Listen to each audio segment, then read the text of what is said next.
Hi ladies and gentlemen, today really this video is just a basic cable tidy. The machine, it's a mess at the back, and I didn't really take much care of it when I first did it, so I thought I'd do a bit of a cable tidying up and mention, while I was doing that, I would just like to mention these fans again. These are the CIT Halo X addressable RGB fans. I did a video on them a while back where it wasn't that good, and I just thought I'd mention these again. Now I've got the system up and running. I'll show you these fans all running up. But these don't use a controller. These actually run off your motherboard through an RGB header. But the good thing is, if you notice, see, they have a through port. So you just daisy chain them all into each other and they power each other up. So you really only need one RGB header on your board, and you can run from there and just daisy chain them. And the other thing is, obviously, they are powered as well with a 3-pin power connector. So you can run them from your motherboard software and speed them up and slow them down. And I've noticed that they're quite well built. They've got a good colour to them, quite a decent array, and they do work. They do work with the Gigabyte Aorus, or Fusion 2, which is what their RGB is called. And I find them really good, and at just under £5 a fan. Now, yeah, there's better ones out there, but like, I did think about going Corsair, but £80 for 3 fans and a controller, I did find was just a little bit out of my price range, and the channel's price range, to tell you the truth, because I like to try and keep these budget. If you didn't see the video about these that I did before, go and have a look. But this one's probably more informative than that one was. Anyway, I just thought we'll get on with the cable tidy. We'll show you at the end of that, and then obviously we'll have a look at these fans at the end as well, just so you can see them go through the paces. See you later.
that turned out not too bad. I did change a couple of cables when I was in there. I changed the PCI cables. I did have my Vega, my Radeon 7 running off one PCI because it takes two 8-pins, and I decided to run it off two separate PCI Express cables, and use the black extension cables because I like the black extension cables, and I have like a little, I have had a little a red, black and white theme in there. I've changed it slightly at the minute, which is the beauty of RGB. Speaking of RGB, once again, back to these Halo fans, these CIT Halo X fans. I still think they're great. I mean, they're not as versatile as, like you say, the Thermotape rings or the Corsair fans. With the controller units, but these are a fraction, and I mean a fraction of the price. I was looking at a set of the Corsair fans the other day, which are between £70 and £80 for a set of 3 with a controller. Well, even at £50 you can have 10 of these, and you can link them all up together, and if you have a static colour or just a simple colour change system, these really do the job. Like I said, they work with the Aura Sync, they work with Mystic Light, they work with Fusion 2. So this has got an ignore that £8 sticker. I did actually pay that for this one. Then came home, I bought a couple, and then I came home and then realised that they run it online for less than £5. So if you're willing to wait for them, definitely wait for them in the post and pay that little bit less. Like I didn't with my first ones, but that's how I found out about them, because they were in the shop. Otherwise I would never known about them. But like I say, once again, the cables are a bit tidier than they were. I don't know if you noticed that I did use some sellotape, and you might be thinking sellotape. Well, what it is the RGB connections, the RGB connectors and the pass-throughs are not the best. They don't clip in, they don't hold to each other. And when I put it all together, I fired it up and I had one fan on, and I was and my RGB strip wasn't working. So I was thinking, what's wrong here? And obviously one of the connectors had come apart. So I used tape to keep them together to stop them from, when you're pushing cables and things in, that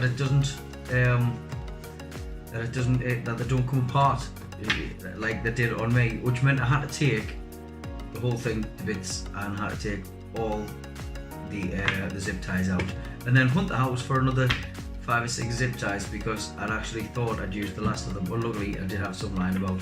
So anyway, hopefully this just goes to show that it doesn't matter what you do, you can't have everything perfect in the back of these cases. There's way too many wires in my system to have it all look perfect, but they are hidden and it does look half decent, and you can't see them from the front, which is the basic idea. So hopefully you enjoyed this one, ladies and gentlemen. I'll be thinking and racking my brains up for something to do for the next one. But until then, take care, enjoy your weekend, or your week. Actually, it depends where we are. You can enjoy any day you want, really, can't you? Yeah. And I'm looking into a new design, something a little bit more mature for the t-shirts. But we'll see about that later. So anyway, that's that. Not really a video on the CIT fans, but just emphasising the fact that, you know, if you haven't got the budget, you don't need to spend a fortune just to get a system looking good.